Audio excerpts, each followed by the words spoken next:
I'm with Martin Lowenberg, and it's just before Yom HaShoah 2021. Last time that we were together, several months ago, we spoke about Martin's experience during Kristallnacht. And Martin lived through Kristallnacht in Germany. And today, Martin, I would like to talk about your experience during the Holocaust. So when Hitler invaded Poland in 1939, September 1st, 1939, at that point you were 11 years old. Can you tell us a little about where you were at that time and what your experience was as the war began? Okay, in 1938, we were forced to move from our village in Germany called Schenklingsfeld, and our family had lived for many, many years prior to that, and but even though the the hate against the Jews was already progressing more and more, that in 1934 they already burned down our house where we had been living in for two generations prior to that. After that,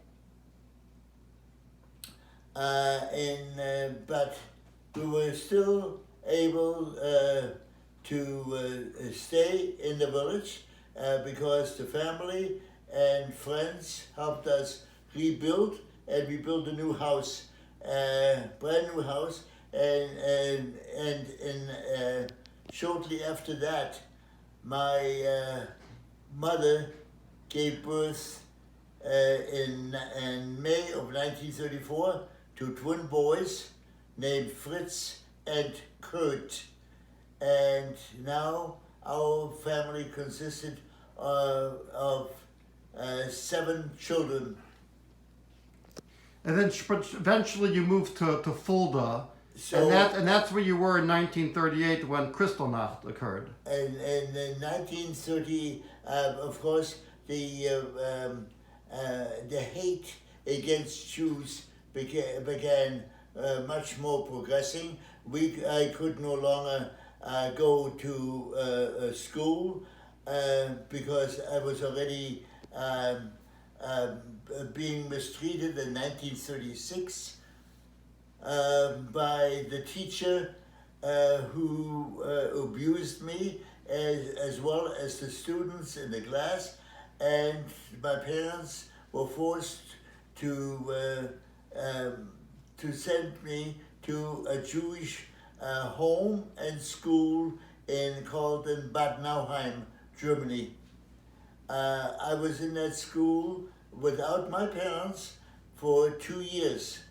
We were very happy children. The children in that school and everybody else were naturally, we had a decent life because we were all amongst Jewish principles and so forth, and therefore it was rather tolerable to live, except I was not, for 2 years, I was unable to be with my family from 1936 until 1938, when the whole family was forced to move to a city called Fulda. And by the way, the city of Fulda is being reorganized right now at this moment, and the Jewish community is really has been established very, very much in Fulda today, and in 2021. But it was a very different experience in 1938, 1939, But living in in Fulda. 1938, there was the started the Holocaust on November on November the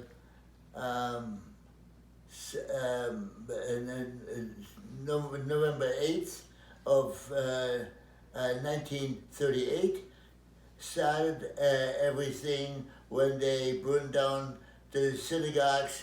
We could no longer go to school, and we fortunately the teacher who was taking care of us children at the time, and we were living with our family in 1938 until 1941.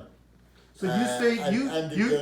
Your family stayed in Fulda. We stayed until in Fulda 1941. all that time from 1938 until 1941. What was life like for Jews after the war began until 1941? What did you do all the day? You didn't go to school? We lived right in a nucleus of that small Jewish community. It was not a ghetto. We were living in the same houses, but the minyan was very, very difficult. But we were able to conduct our services, our religious services in the mornings as well as in the during the day and even on the holidays. We were able to secretly conduct ourselves as from Jews. Right there in Fulda, we had a minyan every single day, in the morning as well as in the evenings. Whereas on Yom Tov, we had a minyan. We were, however, it was under duress. Yeah, Did but your we father? were free. We were free. Was your father able to work at that time? He was forced to work. Yes, my father was forced to work, and of course, in 1938, he was taken to the concentration camp in Buchenwald right after the pogrom, and unfortunately, he came home again after 1 month having been away. But then they forced him to work? They were forced to work. Once he came back to Germany, to Fulda. They were forced to work mostly labor, hard labor, shoveling dirt and so forth until until 19,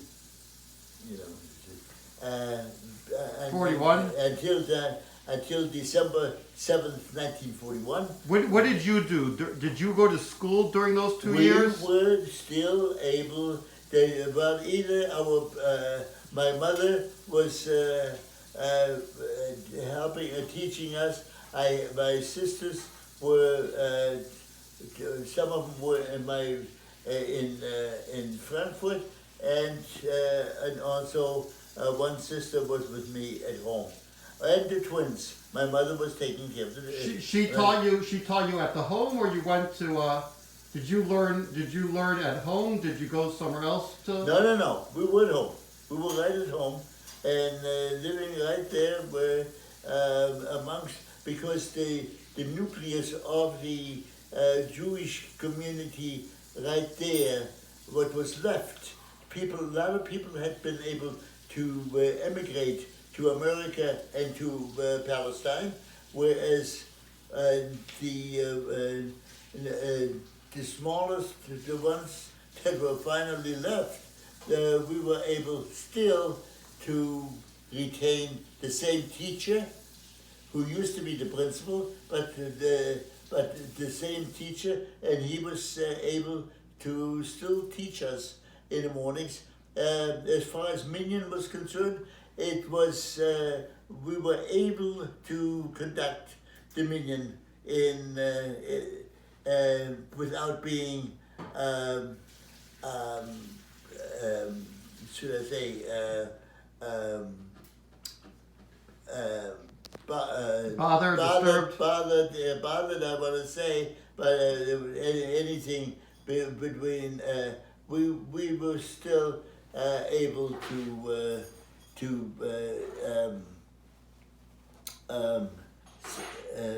conduct a minyan privately. Was In life a room. was We li- had a Sefer Torah. We had the Sefer Torah. We had everything there. Naturally, we did not have a lulav and ezruk. We did have a Megillah, and we were able to conduct our religion the way we were used to, only in a very, very small group. And luckily, Did you we always had a experience minyan. during that time between 1939 and 1941? Did you experience, was there hatred directed Oh, against naturally. you? Yes, that was constant. We were being different people, not me personally, because I was only 10 years old, 12 years old, 10 years old, and so, but as far as the people of the community were being harassed and bothered. It was we saw stones going through the windows, breaking the windows every so often, but otherwise we were able to stand in the back where nobody would see us, and therefore they figured nobody was home, you know. But then you mentioned everything changed on December 7th, 1941.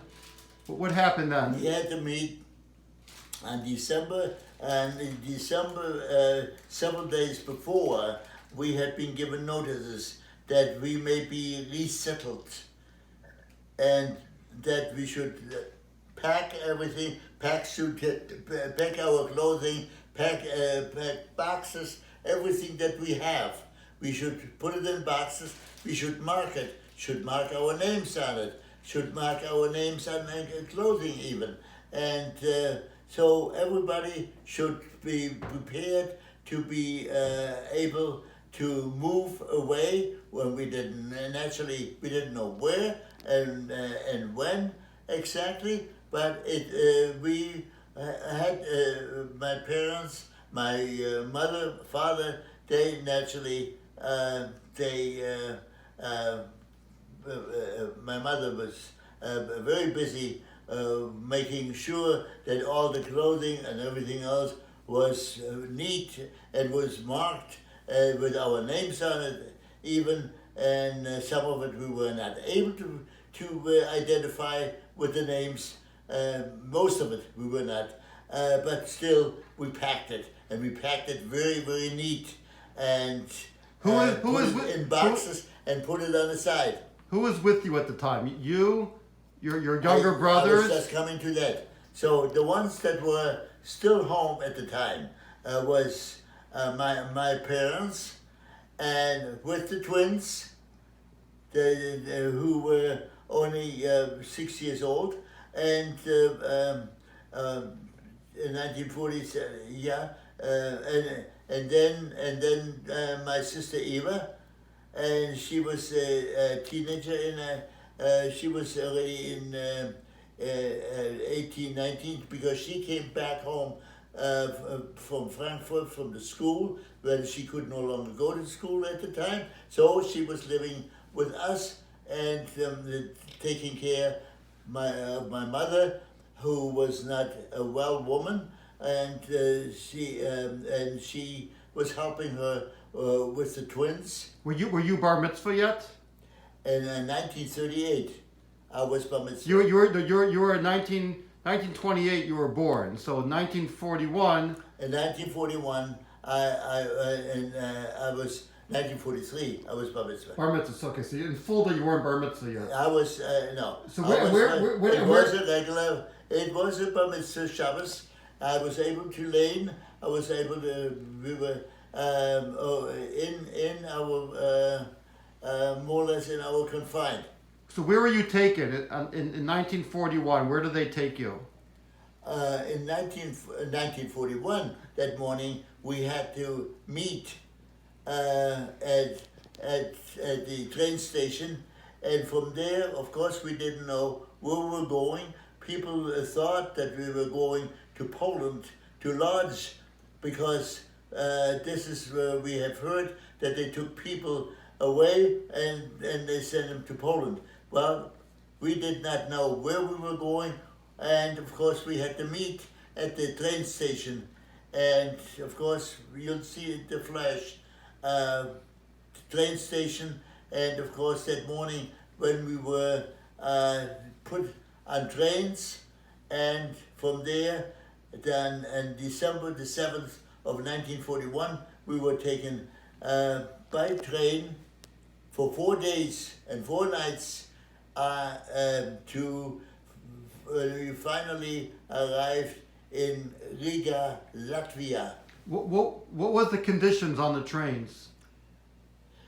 Horrible. There was nothing. There was. You had to take care of yourselves. In other words, my parents took care of us, and that's all. And there was no food. Only the food that we had taken with us for overnight had to last from December the 7th of 1941 until December the 11th of 1941. So we had to make sure, and of course, naturally, parents take care of their children first. And of course, our parents were very, very much concerned, and so Eva and I helped along because of the twins. They were so little and didn't know, what was going on. We didn't know what was going on. We were sitting there for 4 days and 4 nights in that train. And what happened when you arrived in Latvia? When we arrived in Latvia, here, needless to say, the train had stopped at some place where you have to leave. The train had stopped, and we didn't know where and what, but here it was finally, we were sitting and then nothing was happening. Then finally the doors opened, and of course people were sick. People got naturally were frustrated as well, and there was nothing, no food there to eat, no nothing to eat, only what you had along from what you originally take with you. And where did you go when you arrived in Latvia? Then we were get out of the train,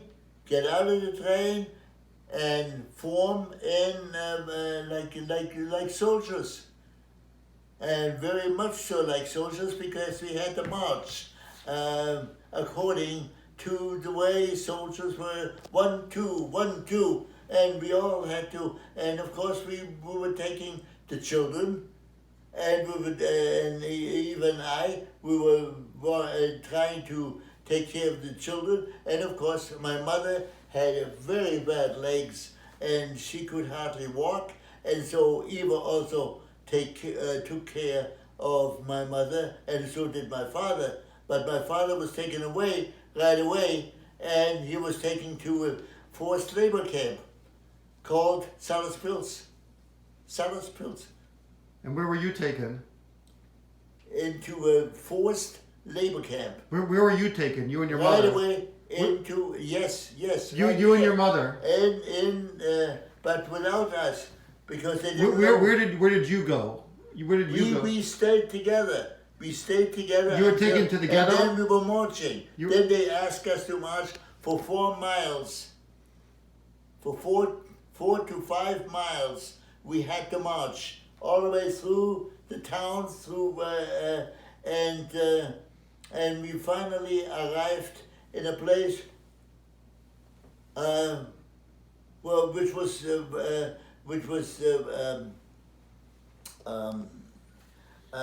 The ghetto? well, naturally, which was the ghetto, but which was fenced in. It was fenced in completely. And of course we didn't know. Then naturally people immediately found out what it was, because there were people there that already had experienced situations like that and so forth. And immediately we were in the ghetto. And We were in the ghetto. You could not get out. And where'd you sleep? Where'd you go to? There were houses. Were you assigned a specific house? There were houses there. You'll see in the flash. Were you assigned a specific home to go to? Were you told which house to go to? Were you told which house to go to? Oh yes, oh definitely.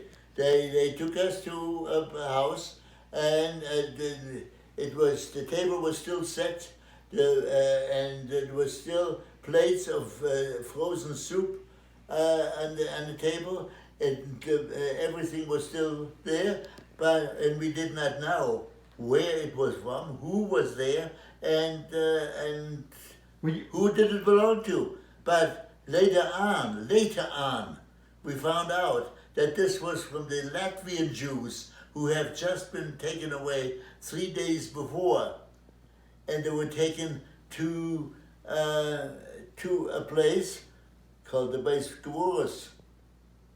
The cemetery. To their cemetery. And as they came into the cemetery, they were wiped out. That community, the community of Latvian Jews, because we had to make room for you. But they didn't tell us what happened, naturally. When you were in that... Here were Latvian soldiers, and of course with sticks and butts of guns. They did not shoot. Nobody shot. But they were constantly beating people to the ground, and stepping on it, kicking them. And of course, we saw this whole thing was the ghetto. There was a shul that was already burned down, and this was the Jewish part. This was the part of the Jewish ghetto, and of course, this is where the Jewish the people of Latvia, of Riga, Latvia, had been living since the Germans marched in. The Germans occupied Latvia in 1940. Yes. Were you in a house just with your family, or were there other families living? We were in the house. We were taken into one of those houses, and the snow was very, very high. Eddie. Did you see your father anymore? Did he come back?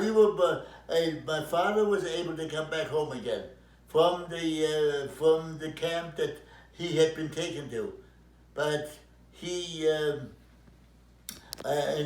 was taken for slave labor right away, and I was then a few months later I was taken to slave labor, and I was 13 years old, in 1941, and Eva was also. She was taken to different places also, and naturally we were not treated